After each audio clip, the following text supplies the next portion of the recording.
Hi, welcome back to another video lecture. This is going to pick up on the content from last week where we were discussing more values, morals, and ethics. And we didn't quite get through all the ethics, so I just wanted to circle back and kind of break down ethics a little bit more because the content in the last video lecture didn't really fully kind of break down the differences between morals, values, and ethics. So for a quick recap, at least, we talked about values, and those were where we had you go over the list, identifying the ones that were specific to you. So that's kind of the big overarching theme of values, is that it is individualized. It differs from person to person, and it's kind of what motivates us to behave in a certain way. And ultimately, values are concerned with what is good and desirable for the individual. And they often mirror what we hope to achieve kind of in our lives and society. So equality and social justice. So values are kind of that like very, very specific motivator for the individual to do something good and desirable.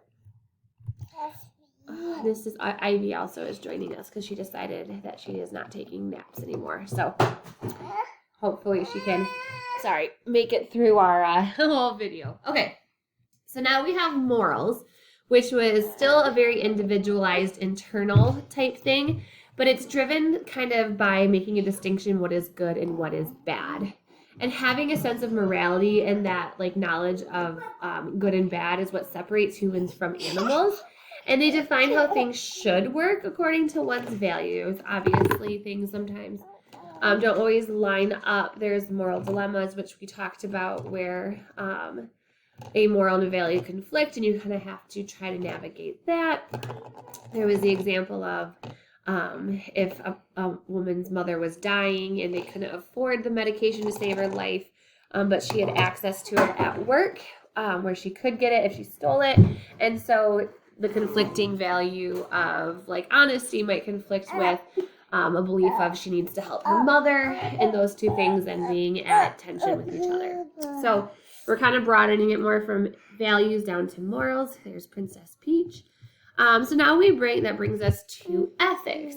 And this is where we kind of are transitioning from the individualized beliefs to more of a universally held code of ethics. I hate using the word ethics in the definition, but it's a universal thing that kind of defines what is good or bad in society, not necessarily just for the individual. It's more black and white.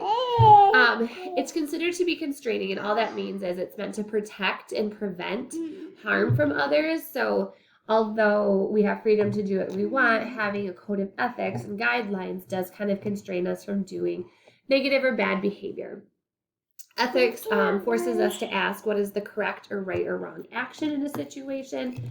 And it really does try to rely more on logic and rationality versus some of that subjective emotion when trying to reach a decision. And so if you've ever read the Code of Ethics for the social work field, which I know you all have, I hope that kind of like gives you an example of what ethics are. Like it's giving you a very specific blueprint of how to engage in the profession in a way that does not cause harm to others. And it's like very logical.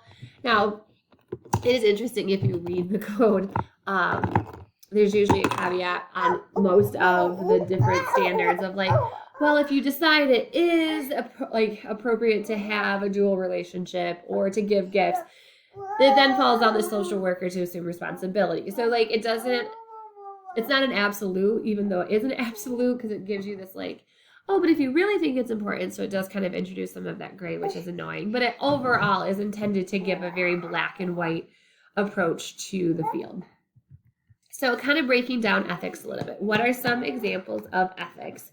So here's one. The student helps another student cheat on the test, which is breaking the student's ethic or the school's ethics. So like Piper has, the code of conduct. It has the academic dishonesty policy, and so cheating would go against that. So even though they were doing it for a moral reason, they wanted to help a friend succeed, they're committing an ethical violation, which is punishable. And so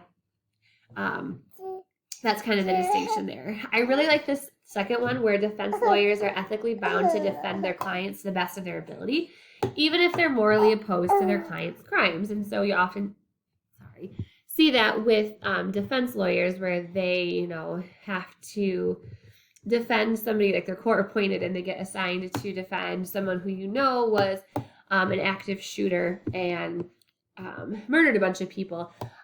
I think it's safe to assume that most lawyers would agree that murder is wrong, but they're ethically bound by their job and their role to defend their client and not ask questions. Sorry, we decided to change it.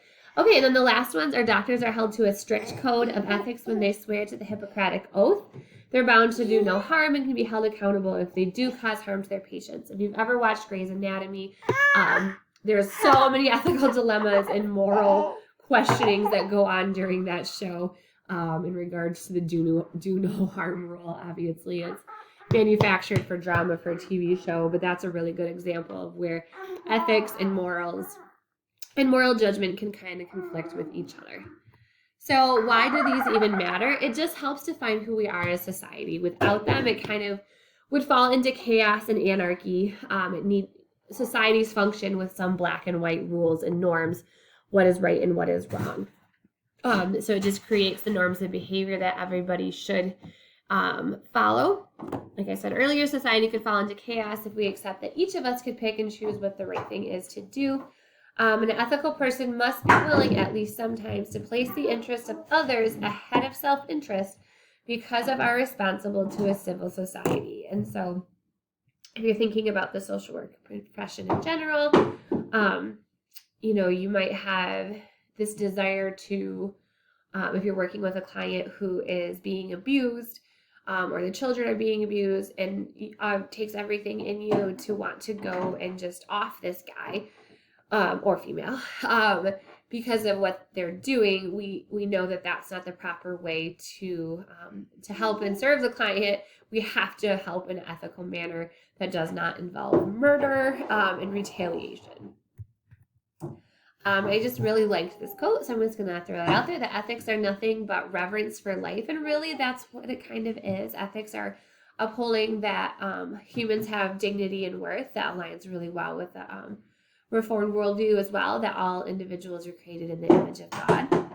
And so that is what gives me the fundamental principle of morality, namely that good consists in maintaining, promoting, and enhancing life, and that destroying, injuring, and limiting life are evil. And so this is a really good summary, probably, of what the whole social work code of ethics encompasses, because everything in there is to promote good and to promote healthy lives for individuals and to limit anything that might harm others. And that was by Albert Schweitzer, who was a German religious philosopher and also the 1952 Nobel Peace Prize winner. I threw this slide up on the Sakai last week, but I like it because it does show that ethics and morals are different, but they also have some really good overlap. Really what the motivator is determining right and wrong contact. Ethics tends to be more external, morals tends to be more individualized and internal, and values are what is driving the morals. Ethics might vary between environments. Not all countries or societies have the same code, but it is still kind of focused on right and wrong and what their belief as a society is benefiting human nature. Morals rarely change. It's something that's developed and is kind of like that an individual's worldview. All right, so to kind of elaborate on this a little bit further, ethics tend to be more black and white than personal values. Ethics are basically an institution's attempt to regulate behavior, where morals are more of an individual's attempt to regulate behavior. Hey, Quinn, I'm trying to record. Can you wait just a minute? Okay, I'll help you in just a minute. So violating ethics has the same consequence as breaking a rule, while violating a morals results more in personal guilt and shame. There might not be like you're going to jail or you're going to get this sort of penalty, but you do kind of carry that personal guilt and shame instead of a societal consequence.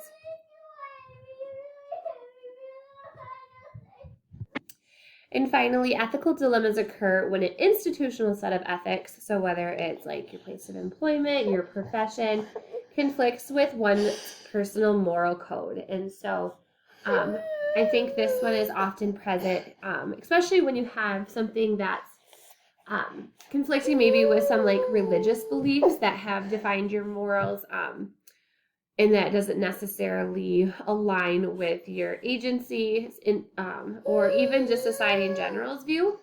And so you kind of have to wrestle through like, I think acknowledging that it's a dilemma and then wrestling through it using kind of an ethical decision-making model is the approach that you have to take, because these are going to come up. They happen to me. They happen to everybody. And they're not easy, and that's why we talk about them in this class, because we're going to face them. All right, so I think that might be the last slide. Nope, this is just summarizing and like comparing the last three. So we have values, morals, ethics. Once again, values tell us what's important and help us make decisions and motivate behavior relative to the individual. So examples of those would be love, happiness, and justice. Morals are, again, more individualized. They're the rules that tell us what is good and bad. It tells you, like, examples are don't cheat, be loyal, always tell the truth, and that might be motivated by the value of honesty. And then finally, ethics is the rules that help us tell the difference between right and wrong within society and encourage us to do the right thing. And these are universal principles that help kind of define and bring order to society. So similar, they kind of have some overlap with like what values are, but ethics might be having truthfulness, honesty, integrity. If you think about code of ethics for social work, self-determination, human right and dignity, those are all different ethical principles that we uphold. So it's easy to throw out these three terms and use them interchangeably, but it's really helpful to know the difference, especially when we start talking about we're going to talk about ethical theories later in this module, because we're going to start talking about like organized ways of thinking about how we make our decisions. And so just knowing that these are pieces that motivate us individually and as a society will help kind of bring some better understanding, maybe a more thorough understanding to some of those ethical theories. So there you go.